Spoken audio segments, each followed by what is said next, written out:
Marvel Studios must be really happy going into the first season of The Falcon and the Winter Soldier, because it's managed to surpass the anticipation of The Mandalorian and WandaVision both combined.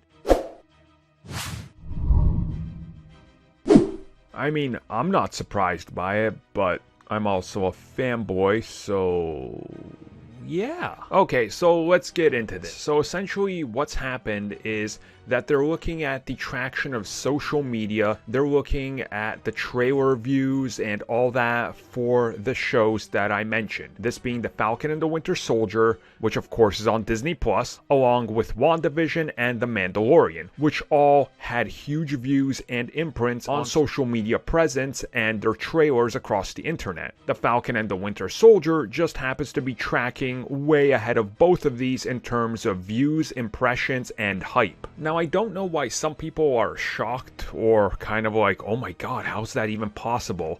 I mean, isn't it evident? It's so simple. The Mandalorian was a spin-off of Star Wars, but it had no familiar characters. WandaVision, it's familiar MCU characters, but characters that have largely had supporting roles, never really in the spotlight of anything, and the little spotlight they got was in like Age of Ultron, and that movie is so far behind that people have moved past that point of the MCU. The Falcon and the Winter Soldier is, as I've said it before, and it's not an insult, it's the safest series Marvel has right now. It's the safest series that Disney has, because look at it. It's the Winter Soldier. He was in arguably their best film and one of their most popular films. And you look at the Falcon. In that same film, both characters have had prominence in the MCU since they showed up, and also it's a Captain America TV series. It's about who the next Captain America is, how does he get there, and what is the next chapter of the MCU. In The Falcon and the Winter Soldier,